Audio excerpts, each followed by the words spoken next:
देवदिति महादेव।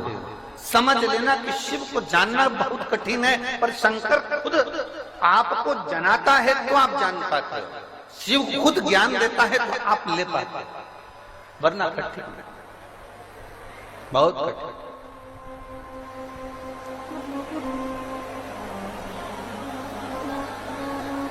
जिसको नहीं मिला वो दुखी होता है, दुखी होता है तो चिल्लाता है।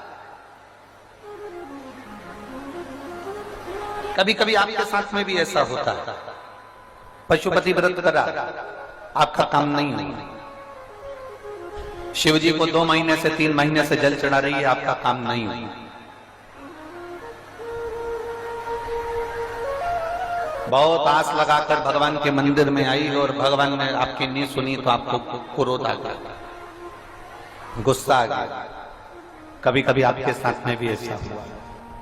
बोलो सही है कि गलत है? भगवान नहीं सुनता तब आप गुस्से में आ जाते, भगवान नहीं सुनता तब आप क्रोध में आ जाते, भगवान नहीं सुनता। एक पशुपति व्रत करा मैंने, एक बार कमर पर सफेद आंकड़े की जड़ बांधी संतान के लिए, नहीं, फिर क्रोध आ गया। 2 बार प्रयोग करा, 3 बार करा, 4 बार करा, नहीं।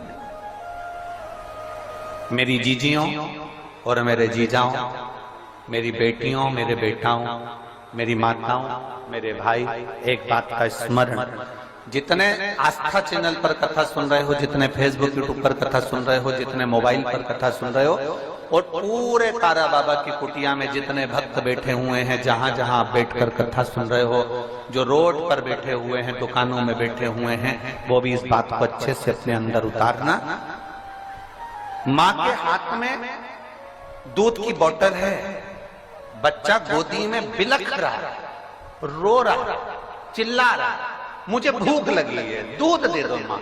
वो दूध की बोतल के लिए बिलख रहा है, रो रहा, छटपटा रहा, हाथ ऊंचा कर रहा, माँ उसको दूध नहीं दे रही,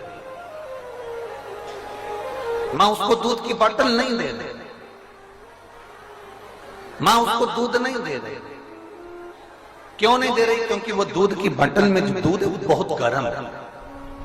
इतना गर्म दूध अगर मेरे बच्चे को दूंगी ना तो मेरा बच्चे का मुंह जल जाएगा, मेरे बच्चे का मुंह जल जाएगा, इसलिए वो दूध नहीं दे रही। बाटल उसके हाथ में है, दूध की बाटल उसके पास में रखी हुई है, बाटल वो पकड़ कर रखी हुई है, बच्चा रो रहा है, फिर भी माँ अपने बच्चे को दूध नहीं दे रही, क्योंकि बच्चे को दूध देगी, वो मना नहीं है कि दूध नहीं देगी, उसी के लिए तो भरा है, उसी के लिए तो लेकर आई है, उसी को तो पिलाना है, पर वो दूध इसलिए नहीं दे रही क्योंकि वो गर्म है। जब ठंडा होगा तब देगी। बच्चा बिलख रहा है, रो रहा है, माँ जानती है कि इसको दूध देना जरूरी है, रो रहा है, फिर भी माँ नहीं देती है। जब दूध ठंडा हो जाता है तब माँ उसको दूध दे देती है। उसी तरह तुम भी बिलखते हो, मेरा काम नहीं हुआ, मैंने ये करा था, मैंने पशुपति व्रत करा था, मैंने तो भगवान को जल चढ़ाया था। तुम भी बिलखते हो, तुम भी चिल्लाते हो, तुम भी क्रोध करते हो, तुम भी बहुत बहुत बिलखते हो, बहुत रोते हो। भगवान तुम्हारी सुनता नहीं है। क्यों नहीं सुनता? क्योंकि भगवान ये विचार कर कर बैठा है कि अभी रुक जा, अभी तेरे को देने का समय नहीं आया है, थोड़ा इंतजार कर, और इंतजार कर, जब मैं दूंगा तब तेरा पेट भर दूंगा। भगवान जब देगा पेट भर देगा। माँ जब दूध की बोतल देती है तो दूध की बोतल जब माँ को प्राप्त हो, माँ जब बच्चे को देती है, बच्चे का पेट भरा जाता है। और परमात्मा मेरा भोलेनाथ जब देता है तो दुनिया का भरण पोषण हो जाता है, पेट भरा जाता है, उतना मेरा महादेव देता है। बोल बम का नारा है सारी समस्या का हल। वो देने में पीछे नहीं हटता, वो जब देता है तो छप्पर फाड़ कर देता है। हमने पहले भी कहा था, देवता देते हैं पल्ला झाड़ कर और महादेव देता है छप्पर फाड़ कर। महादेव कभी कम नहीं देता, उसकी देने की रीति ही ऐसी है, वो देता पार। और मेरी जीजियों, मेरे जीजाओं, मेरी बेटियों, बेटाओं, माओं, मेरी माँ, मेरे भाई बंधु, जितने लोग गलियों में बैठे हैं, रोडों पर बैठे हैं, गार्डन में बैठे हैं, तारा बाबा की कुटिया में, रोड पर, दुकान पर, जहां बैठे हो, आस्था चैनल पर जो कथा सुन रहे हो, तुम ये अंदाजा लगा कर बैठना कि मेरा बाबा तुम्हें खाली नहीं रखेगा। तूने दिल से सुनी है ना, वो खाली नहीं रखेगा, वो खाली नहीं रखेगा।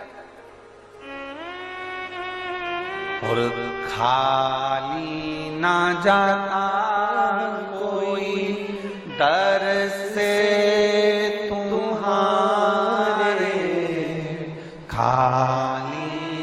जत कोई तरसे तुम्हारे, मैं भी खड़ी हूँ नंदी बाहें पसारे, अपने हृदय से लगा लो, गिरा जा रहा